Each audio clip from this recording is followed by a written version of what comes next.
শুভেচ্ছা, আমন্ত্রণ যমুনা নিউজে। নুসরাত বৃষ্টির সাথে আছি। সরকার গঠনের পর প্রথমবার রাষ্ট্রীয় সফরে মালয়েশিয়া ও চীন যাচ্ছেন প্রধানমন্ত্রী তারেক রহমান।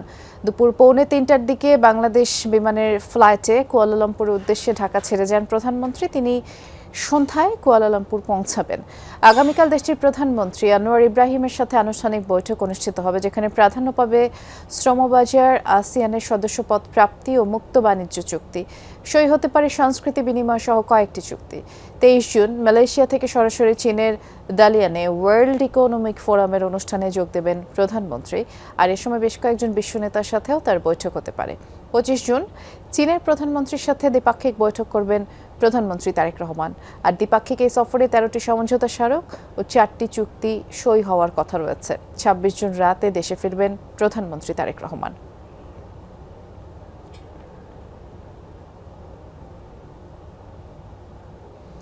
বৈধ ভিসায় মালয়েশিয়া যাওয়ার পরও প্রতারণার শিকার হচ্ছেন প্রবাসীরা। এজেন্সির প্রতারণায় স্বপ্নগুলো মুহূর্তেই মরীচিকায় পরিণত হয়। শুরু হয় গ্রেফতার আতঙ্ক আর অনিশ্চয়তার জীবন। এসব প্রতারণা ও জালিয়াতির সমাধান প্রধানমন্ত্রী তারেক রহমানের এই সফরেই হবে বলে প্রত্যাশা ভুক্তভোগী প্রবাসীদের। তারা বলছেন, বিষয়টি মালয়েশিয়া প্রধানমন্ত্রীর নজরে আনবেন আমাদের প্রধানমন্ত্রী তারেক রহমান। মালয়েশিয়া থেকে বিস্তারিত জানাচ্ছেন সহকর্মী আরেফিন শাকিল। আকাশ সমান স্বপ্ন নিয়ে মালয়েশিয়া যাত্রা, কিন্তু শঙ্কা, আতঙ্ক আর অনিশ্চয়তায় কাটছে মঈন জুয়েলদের মতো প্রবাসী বাংলাদেশিদের জীবন। এজেন্সি দৌরাত্মে সিন্ডিকেটের কারসাজিতে পথে বসার উপক্রম তাদের। গ্রেপ্তার আতঙ্কে না পারছেন কাজের সন্ধানে বের হতে, না পারছেন দেশে ফিরতে। যে সিন্ডিকেট মুক্ত এখানে ভিসা চালু হোক, এবং সিন্ডিকেট মুক্ত যদি ভিসা চালু হয় প্রবাসীরা এখানে অনেক অল্প টাকা আসতে পারবে, আর অবৈধ হওয়ার প্রবণতাটা কম থাকবে। আর আমাদের যে প্রবাসী ভাইগুলো অবৈধ আছে তাদেরকে যেন বৈধতার বিষয়ে কথা বলা হয়, ওই আমাদের প্রধানমন্ত্রী এবং মালয়েশিয়ার প্রধানমন্ত্রী যেন এই বিষয়টা নিয়ে আলাপ আলোচনা করে। অন্যান্য দেশের হাইকমিশনগুলো যেভাবে প্রবাসীদের খোঁজখবর নেয়, আমাদের হাইকমিশন কিন্তু এই বিষয়টা নিয়ে তৎপর না এতটা। আশা পরে কাজ থাকে না, কোম্পানি ঠিক থাকে না, এই জন্য দালাল মুক্ত আমরা কলিং চাই। যে দালালের কারণে বাংলাদেশে হাজার হাজার লোক অবৈধ আছে। প্রধানমন্ত্রীর কাছে আমাদের একটা আবেদন, সেটা হলো যে এই দেশে যে হাজার হাজার বাংলাদেশে অবৈধ আছে তাদেরকে যাতে বাংলাদেশের সরকারের সাথে মালয়েশিয়ার সরকার যাতে একটা আলোচনা করে যাতে অবৈধ লোকগুলো বৈধভাবে সুযোগ পায়, সেই জন্য যাতে আলোচনা চালা। প্রধানমন্ত্রীর 18 ঘন্টার মালয়েশিয়া সফরে সেই অনিশ্চয়তার সমাধান চান অবৈধভাবে থাকা বাংলাদেশিরা। প্রত্যাশা, সরকার প্রধানের এই সফরে নির্ধারণ হবে লক্ষ যুবকের ভাগ্য। বিষয়টি প্রধানমন্ত্রীর নজরে আনার আশ্বাস মালয়েশিয়া বিএনপি নেতাদের। আজ রাতে মালয়েশিয়া পৌঁছে প্রবাসীদের সুধী সমাবেশে বক্তব্য রাখবেন প্রধানমন্ত্রী তারেক রহমান। সোমবার মালয়েশিয়ার প্রধানমন্ত্রীর সাথে দ্বিপাক্ষিক বৈঠক করবেন তারেক রহমান। দ্রুত বর্ধনশীল অর্থনীতি হওয়া এশিয়ার টাইগার বলা হয় মালয়েশিয়াকে। তাই এই দ্বিপাক্ষিক সফরে শুধু নির্দিষ্ট খাত নয়, বরং খাতোয়ারি দক্ষ জনশক্তি রপ্তানিতে মনোযোগী হওয়ার পরামর্শ বিশেষজ্ঞদের। প্রধানমন্ত্রীর এই দ্বিপাক্ষিক সফরেই তার সূচনা হোক, এমন প্রত্যাশা প্রবাসী বাংলাদেশিদের। Arefin Shakil, Jamuna news, Malaysia. প্রধানমন্ত্রী তারেক রহমানের এই মালয়েশিয়া সফর নিয়ে বিস্তারিত জানতে আমরা কুয়ালালামপুরে যাচ্ছি। সহকর্মী আরেফিন শাকিল অপেক্ষা করছেন আমাদের জন্য। শাকিল, যেহেতু 2:45টার দিকে বাংলাদেশ থেকে ছেড়ে গেছে ফ্লাইটটি, সব ঠিকঠাক থাকলে খুব সম্ভবত মালয়েশিয়ান সময় হয়তো 7:30-8টা নাগাদ পৌঁছে যাওয়ার কথা প্রধানমন্ত্রীর। তারপরে আপনি আমাদেরকে একটু জানাবেন আজ কি কি কর্মসূচি রয়েছে তার, যেহেতু মালয়েশিয়ার প্রধানমন্ত্রীর সাথে যে বৈঠক সেটি তো আগামীকাল অনুষ্ঠিত হবে।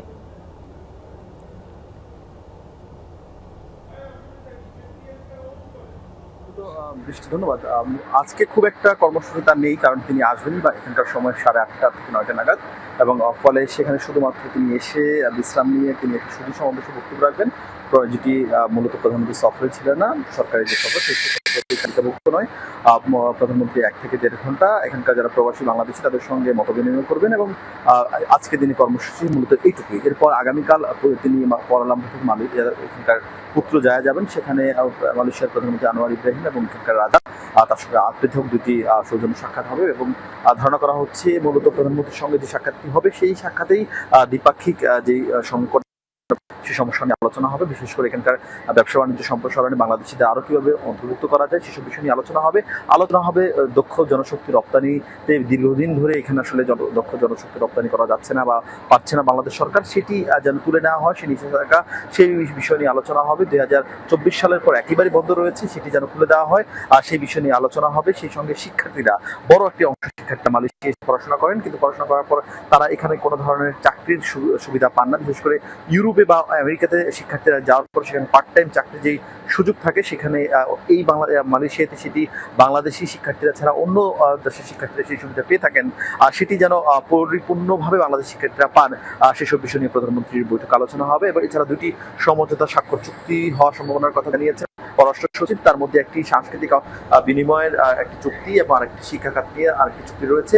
এছাড়া আসিয়ানের অন্তর্ভুক্ত হওয়ার জন্য বাংলাদেশের যে আগ্রহ, সেক্ষেত্রে মালয়েশিয়ার সহযোগিতা চাওয়া হবে এবং রোহিঙ্গা প্রত্যাবর্তন নিয়ে মালয়েশিয়া সরকারের জোরালো ভূমিকার প্রত্যাশা করবে ঢাকা, এবং যাতে করে দীর্ঘদিন ধরে রোহিঙ্গা সংকট নিয়ে বাংলাদেশের যে ভোগান্তি হচ্ছে এবং যে ভোগান্তি করেছে, সেই ক্ষেত্রে বহির্বিশ্বকে চাপ সৃষ্টি করার জন্য মালয়েশিয়ার সহযোগিতা চাওয়া হবে।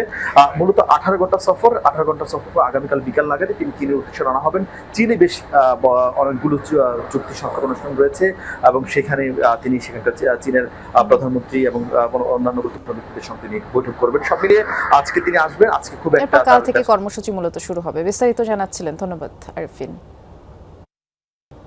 2012 সালে বিএনপি নেতা ইলিয়াস আলীকে গুমের সাথে সাবেক সেনা কর্মকর্তা জিয়াউল হাসান জড়িত ছিলেন বলে ট্রাইব্যুনালে সাক্ষ্য দিয়েছেন জিয়াউলের সাবেক দেহরক্ষী ইমরুল কায়েস। এছাড়া গুম, পিলখানা হত্যাকাণ্ড, পরবর্তী অভিযান সহ 7টি ঘটনায় অন্তত 30 জনকে হত্যার বর্ণনা উঠে আসে তার সাক্ষ্যে। আন্তর্জাতিক অপরাধ ট্রাইব্যুনাল 1-এ জবানবন্দি দেন সেনা সদস্য ইমরুল কায়েস। বলেন, গুমের পর হত্যা করে টঙ্গীতে রেল লাইনের উপর লাশ ফেলে রাখা, জলদস্যু নাটক সাজিয়ে সুন্দরবনের গহীন জঙ্গলে হত্যা, পোস্তগোলা বুড়িগঙ্গায় রাতের আঁধারে আসামিদের ধরে নিয়ে গিয়ে হত্যা করতেন জিয়াউল হাসান, যার প্রত্যেকটি ঘটনায় তিনি উপস্থিত ছিলেন। সাক্ষ্যে উঠে আসে বিএনপি নেতা ইলিয়াস আলী গুমের পেছনে তারিক আহমেদ সিদ্দিকের নির্দেশনা। পরে চিফ প্রসিকিউটর জানান, গুম খুনের মাস্টার মাইন্ড ছিলেন জিয়াউল হাসান, তবে এসব অপরাধ অস্বীকার করেন জিয়াউলের আইনজীবী। এবারে বিশ্বকাপে সবচেয়ে অবহেলিত দল হিসেবে নিজেদের দাবি করেছে ইরান। যুক্তরাষ্ট্রের কঠোর ভ্রমণ বিধিনিষেধের কারণে ক্ষুব্ধ ইরানি ফুটবল ফেডারেশন বিষয়টি নিয়ে ঘোষণা দিয়েছে ফিফার দ্বারস্থ হওয়ার। তবে যুক্তরাষ্ট্র বলছে, নিরাপত্তার প্রশ্নে কোনো আপোষ নয়। মার্কিন নাগরিকদের পাশাপাশি আন্তর্জাতিক দর্শকদের নিরাপত্তা নিশ্চিত করতেই এই পদক্ষেপ। যুক্তরাষ্ট্র ও ইরানের মধ্যকার অস্থিরতা ও সংঘাতের প্রভাবটা পড়েছে বিশ্বকাপের মঞ্চেও। ভিসা জটিলতা থেকে শুরু করে ট্রাভেল, থাকা সহ নানা সমস্যায় ইরান ফুটবল দল। নিরাপত্তা ইস্যু দেখিয়ে যুক্তরাষ্ট্রের সীমান্ত শহর তিজওয়ানায় বানানো হয় ইরানের বিশ্বকাপ বেস ক্যাম্প। সেখান থেকে ম্যাচে অংশ নিয়ে আবার খেলা শেষেই ধরতে হয় ফ্লাইট। রিকভারি টাইমটাও না পাওয়ার অভিযোগ ছিল ইরানের। আয়োজক মার্কিনীদের এমন কঠোর বিধিনিষেধে ক্ষুব্ধ দেশটির ফুটবল ফেডারেশন। নিজেদেরকে এবারের আসরের সবচেয়ে অবহেলিত দল বলছে ইরানের কোচ। আমাদের উপর যে ধরনের বিধিনিষেধ চাপিয়ে দেওয়া হয়েছে তাতে মনে হচ্ছে আমরা এবারের পুরো বিশ্বকাপের সবচেয়ে নিপীড়িত দল। ম্যাচের মাত্র 24 ঘন্টা আগে আমাদের ভেন্যুতে যাওয়ার অনুমতি দেয়া হচ্ছে, আর ম্যাচ শেষ হতেই পাঠিয়ে দেয়া হচ্ছে মেক্সিকোর টিজুয়ানায়। এদিকে এ নিয়ে ফিফার কাছে অভিযোগ করার কথা জানিয়েছে ইরান ফুটবল ফেডারেশন। তবে 2026 ফিফা বিশ্বকাপের জন্য গঠিত হোয়াইট হাউস টাস্ক ফোর্সের নির্বাহী পরিচালক অ্যান্ড্রু জুলিয়ানি বলছেন, সবকিছুই স্বাভাবিক আছে, নিরাপত্তার প্রশ্নে কোনো আপোষ নয়।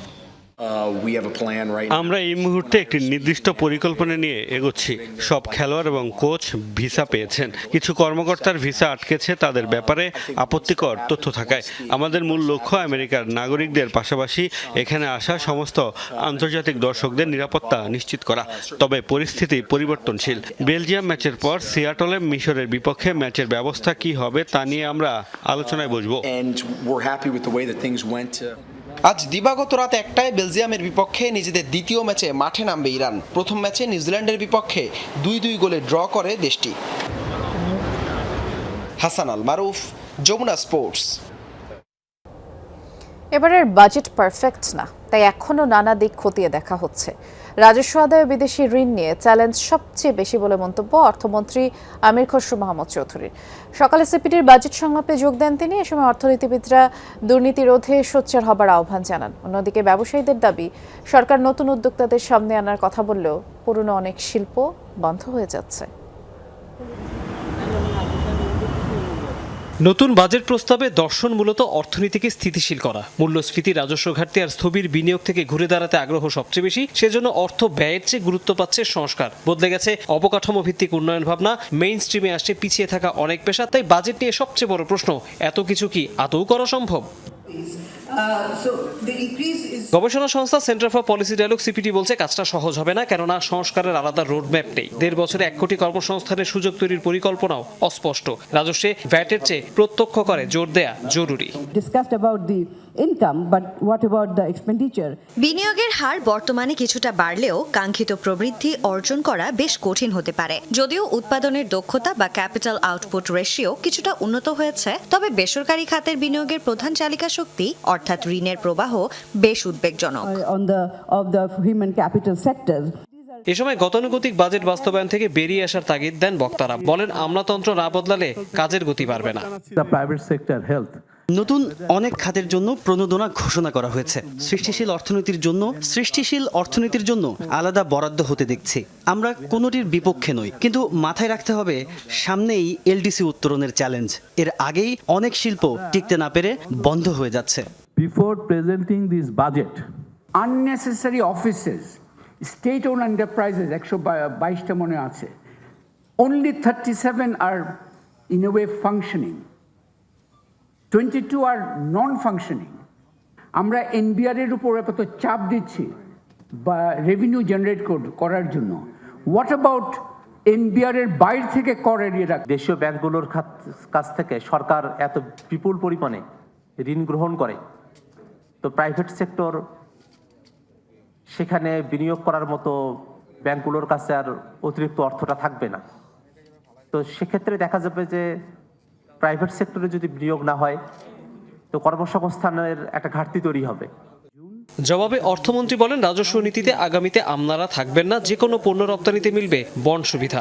আমরা যেটা বলছি যে ভঙ্গুর অর্থনীতি থেকে স্থিতিশীলতার থেকে প্রসপ্যারিটি, সমৃদ্ধি।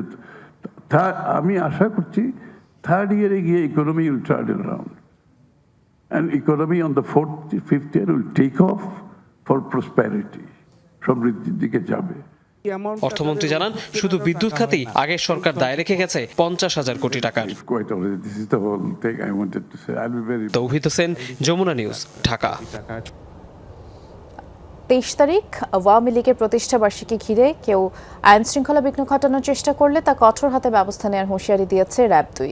সকালে মোহাম্মদপুরে র্যাব 2 কার্যালয়ে 5 ছিনতাইকারী গ্রেফতার প্রসঙ্গে সংবাদ সম্মেলনে র্যাব 2 এর অধিনায়ক নঈমুল হাসান বলেছেন, গোয়েন্দা তথ্যের ভিত্তিতে মাওড়া সোহেল সহ অস্ত্রসহ গ্রেফতার করা হয় সোহেলকে, আর তার দেয়া তথ্যের ভিত্তিতে পরে শফিকুল ইসলাম সবুজ ও রাসেল নামে আরও 2 ছিনতাইকারীকে গ্রেফতার করে র্যাব। গ্রেফতার হওয়া মাওড়া সোহেলের নামে ছিনতাই, চাঁদাবাজি 14টি মামলা রয়েছে, আর বাকি 2 আসামির বিরুদ্ধে একটি করে মামলার কথাও জানায় র্যাব। এ সময় সাংবাদিকদের প্রশ্নের জবাবে র্যাব 2 এর অধিনায়ক জানান, 23 জুন আওয়ামী লীগের প্রতিষ্ঠা বার্ষিকী উপলক্ষে অস্থিরতা তৈরির চেষ্টা হলে তা কঠোর হাতে দমন করা হবে।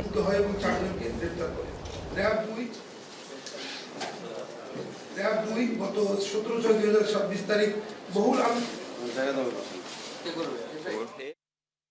গ্রেপ্তারকৃতদের পিসিবিএ যাচাই করে দেখা যায়, মাওড়া সোহেলের বিরুদ্ধে ফরিদপুর এর মধুকালী এবং রাজধানীর মোহাম্মদপুর সহ বিভিন্ন থানায় চুরি, দস্যুতা, হত্যা চেষ্টা, গুরুতর আঘাত এবং মাদক সহ মোট 14টি মামলা রয়েছে এবং 2টি ওয়ারেন্ট পেন্ডিং রয়েছে।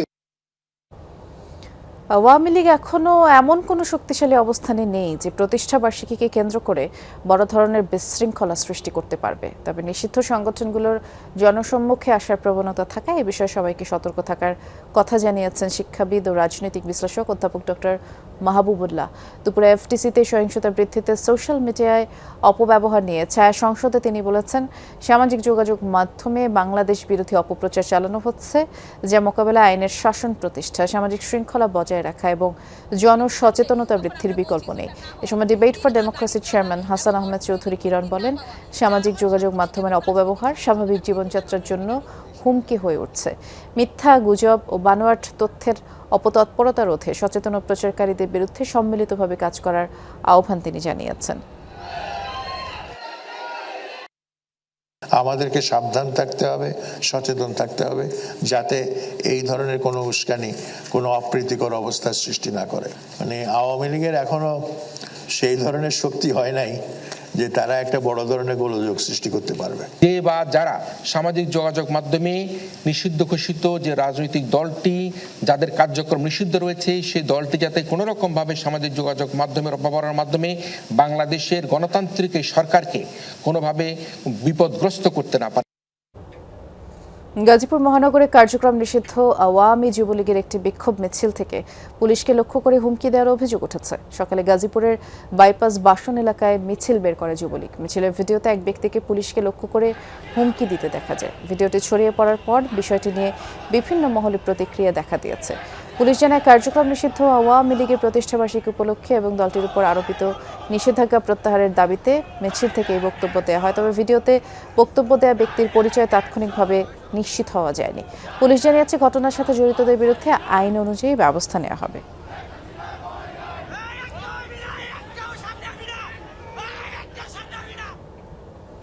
জুলাই সনদ ও গণভোটকে উপেক্ষা করে অচিরেই ভয়াবহ সাংবিধানিক সংকটে পড়বে দেশ। সামাজিক সুরক্ষা খাতে বরাদ্দ বৃদ্ধি ও দীর্ঘমেয়াদে অলস জাতি তৈরি করবে। সরকারের প্রথম 120 দিনের কর্মকাণ্ডের মূল্যায়নে এমন শঙ্কা জানিয়েছে নাগরিক প্ল্যাটফর্ম সুশাসনের জন্য নাগরিক সুজন।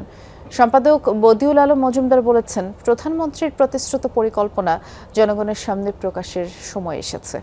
কাউকে আউটব্রেক হিসেবে বর্ণনা করছে, বাট মেডিকেলের ভাষায় এটা ইপিডেমিক, মহামারী। কিন্তু সরকারের ইপিডেমিক কেন বলছে না? কারণ ইপিডেমিক বললে সরকারের দায়িত্ব অনেক বেশি বেড়ে যাবে। খুন, ধর্ষণ, রাহাজানি এবং চাঁদাবাজি কোনোভাবে বন্ধ হয় নাই। বাক স্বাধীনতা নিশ্চিত হলেও সরকারের প্রথম 120 দিনের কর্মকাণ্ড ছিল মোটা দাগে জনতুষ্টিমূলক। তবে দীর্ঘমেয়াদে দুর্নীতি কমানো ও অর্থনীতি পুনরুদ্ধারে উল্লেখযোগ্য কোনো পদক্ষেপ নেই। সুশাসনের জন্য নাগরিক সুজন আয়োজিত সরকারের 4 মাস প্রত্যাশা অর্জন করণীয় শীর্ষক আলোচনায় এমন মত দেন বক্তারা। মনে হয় যে সরকার একটা পিআর ফার্ম বা বিজ্ঞাপনী ফার্মের পরামর্শ অনুযায়ী কাজ করছেন, যে চোখে পড়ে যেগুলো ফটোশুট করা যায়, 10,000 মানুষকে কার্ড দেওয়া, কিন্তু বাংলাদেশের মানুষের সংখ্যা 18 কোটি। ব্যাংকিং সেক্টরকে যদি এই টাইপের আবারও এই লুটেরাদের হাতে তুলে দেই, আমরা আসলে এই অর্থনীতি আর সামাল দিতে পারবো না। বর্ডার ইস্যুতে বাংলাদেশ বিজিবি যে রোলটা প্লে করছে, ইটস অ্যাপ্রিসিয়েবল। আলোচনায় রাষ্ট্রবিজ্ঞানী দিলারা চৌধুরী বলেন, সরকার 72-এর সংবিধান অনুযায়ী দেশ পরিচালনা করলে তাদের বৈধতা নিয়ে প্রশ্ন থেকে যায়। অচিরেই সামনে আসতে পারে ভয়াবহ সাংবিধানিক সংকট। বাংলাদেশ আপনার অচিরেই এক ভয়ানক কনস্টিটিউশনাল ক্রাইসিসে পড়বে। কত যে রিট হবে তা গুণী শেষ করা যায় না। কেন যে জুলাই সনদ এরা অ্যাকসেপ্ট করছেন না? এটা করলে কিন্তু ঝামেলা চুকে যায়। এটা কি কোনো বহিঃশক্তির কোনো আপনার ইনফ্লুয়েন্স আছে? সামাজিক সুরক্ষা কর্মসূচি বৃদ্ধিও ভবিষ্যতে জাতিকে অলস করে তুলতে পারে মত তার। যারা প্রতিবন্ধী, যারা অন্ধ, সেটার জন্য আলাদা ব্যবস্থা থাকবে। কিন্তু এই যে মানুষকে আপনি মাসে মাসে 2,500 টাকা একটা ভিক্ষা দিয়ে সে কোনো রকমের ডাল আর ভাত কিনে নিয়ে এসে বসে থাকবে, এটাতে কোনো আপনার একটা অলস জাতির সৃষ্টি হবে বলে আমি মনে করি। আপনারা সাফল্য লিখেছেন, আমি মনে করি না এটা সাফল্য। In the long run it is not going to last. ইশতেহারে গুরুত্ব ও সীমান্তে জোরালো অবস্থানে সরকারের প্রশংসা করলেও ফ্যামিলি কার্ড, কৃষক কার্ড বিতরণে আইনের ব্যত্যয় হচ্ছে বলে মন্তব্য করেন সুজন সম্পাদক বদিউল আলম মজুমদার। প্রকাশ্য ওয়ার্ড সভায় উপকারভোগী নির্ধারণের আহ্বান জানান তিনি।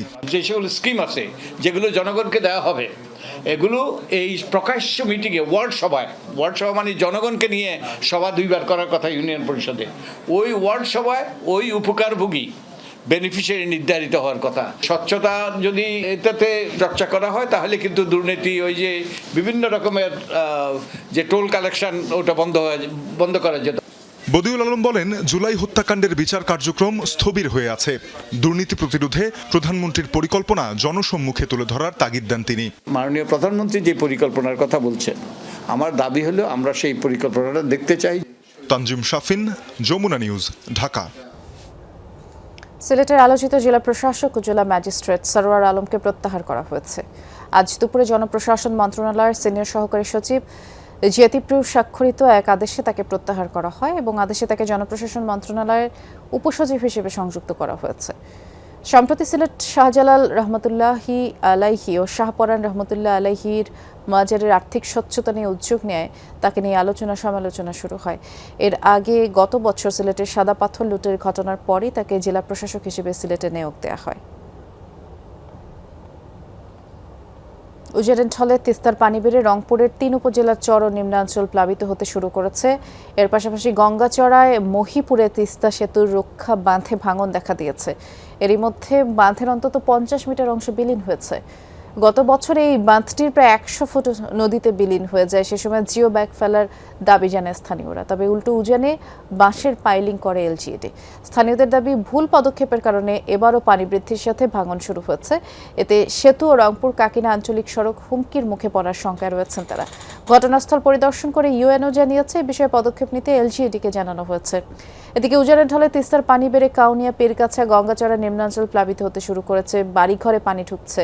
বন্যা পূর্বাভাস ও সতর্কীকরণ কেন্দ্র জানিয়েছে আগামী কয়েকদিন উজানে ভারতের পশ্চিমবঙ্গ, আসাম ও মেঘালয় প্রদেশে ভারী থেকে অতি ভারী বৃষ্টির পূর্বাভাস রয়েছে। এতে দেশের বিভিন্ন নদ নদীর পানি আরও বৃদ্ধি পেতে পারে। উত্তরের ৪ জেলায় স্বল্পমেয়াদী বন্যার সংখ্যাও রয়েছে।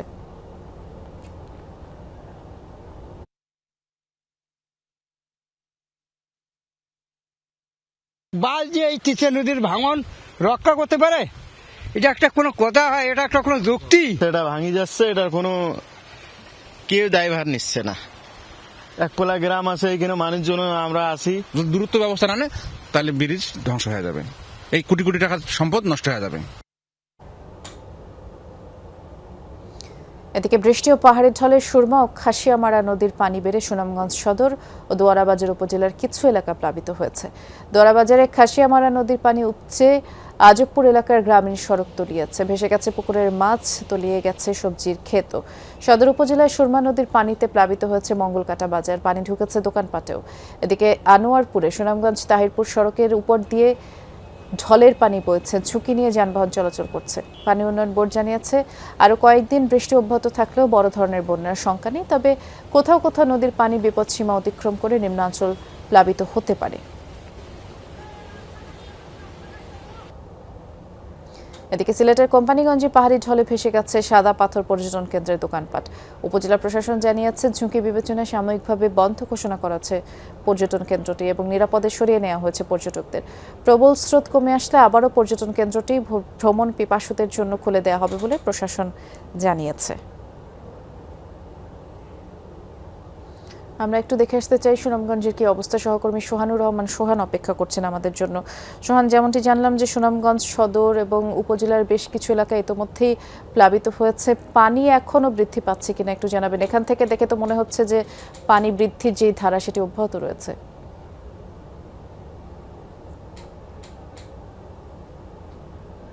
সকাল থেকে কিন্তু ভারী যে বর্ষণ, সেই ভারী বর্ষণ অব্যাহত আছে এবং সেই বর্ষণের সাথে সাথে সুনামগঞ্জের যে কঠিন নদ নদী আছে, বিশেষ করে প্রধান যে নদী সুরমা নদী, সেই সুরমা নদীর পানি বৃদ্ধি অব্যাহত আছে। সকাল ৯টায় সুনামগঞ্জের পানি বিপদসীমার ৬০ সেন্টিমিটার নিচ দিয়ে প্রবাহিত হলেও ঠিক ৩ ঘন্টা পরে ১২টায় সেটি বিপদসীমার ৪৫ সেন্টিমিটার ছুঁয়ে ফেলেছে, মানে অর্থাৎ বিপদসীমার ৪৫ সেন্টিমিটার নিচ দিয়ে পানি প্রবাহিত। যত সময় যাচ্ছে তত কিন্তু পানি বৃদ্ধি পাচ্ছে এবং পাহাড় থেকে ঢল নেমে আসতেছে। আপনারা দেখতে পাচ্ছেন যে ঢলের একটি চিত্র। এটি সুনামগঞ্জে সুরমা নদীর একটি শাখা, যেই পানিটা সরাসরি পাহাড় থেকে নেমে এসেছে এবং পাহাড় থেকে এই নদীর মাধ্যমে খাল হয়ে এখন সরাসরি সুনামগঞ্জের খরচার হাওরে ঢুকতেছে এবং খরচার হাওরের পানি যখন ভর্তি হয়ে যাবে তখন কিন্তু এই পানি লোকালয়ে প্রবেশ করবে। যদিও ইতিমধ্যে দোয়ারাবাজার এবং সদর এবং তাহিরপুরের বেশ কয়েকটি এলাকায় লোকালয়ে পানি প্রবেশ করেছে, তো এখন পর্যন্ত মানুষের ঘরে প্রবেশ করেনি। মানুষের ঘরে প্রবেশ না করলেও ফসল, মাছের যে ঘের, পুকুর, সেই পুকুর কিন্তু ভেসে গেছে, ফসলের ক্ষেত নষ্ট হয়ে গেছে। তো এখন পর্যন্ত মানুষ আতঙ্কে আছেন কখন জানি সেই ২২-এর ভয়াবহ বন্যার মুখোমুখি হন, কারণ এই জুন মাসেই ২২ সালের ভয়াবহ একটি বন্যায় সুনামগঞ্জ ভেসে গিয়েছিল। সেই বন্যার সংখ্যায় এখন তারা দিন পার করছেন। আগামী ৪৮ ঘন্টা ভারী বৃষ্টিপাতের অব্যবহাস যদি সত্যি হয় তাহলে অবনতি আরো খারাপের দিকে যাবে। আমরা ধন্যবাদ আপনাকে সোহান। কুষ্টিয়ায় পাথর বোঝাই ট্রাক উল্টে চালক ও হেলপারের মৃত্যু হয়েছে। সকালে পাবনা কুষ্টিয়া ঝিনাইদহ মহাসড়কের বাইপাস সড়কে এই দুর্ঘটনা ঘটে। প্রত্যক্ষদর্শীরা জানায় চাঁপাইনবাবগঞ্জের সোনা মসজিদ থেকে পাথর নিয়ে একটি ট্রাক ফরিদপুরে যাওয়ার পথে নিয়ন্ত্রণ হারিয়ে কুষ্টিয়া বাইপাস সড়কের রাস্তার পাশে পড়ে যায়। ট্রাকটিতে আগুন ধরে যায়। পরে খবর পেয়ে ঘটনাস্থলে ফায়ার সার্ভিসের সদস্যরা পৌঁছে ট্রাকের কেবিন থেকে চালক আনিসের মরদেহ উদ্ধার করে। পাথর সরিয়ে উদ্ধার করা হয় হেলপার রতনের মরদেহ। ধারণা করা হচ্ছে যান্ত্রিক ত্রুটি অথবা চালক ঘুমিয়ে পড়ার ফলে এই দুর্ঘটনা ঘটেছে। এদিকে ঝিনাইদহের শৈলকুপায় বাস চাপায় একজনের প্রাণ গেছে।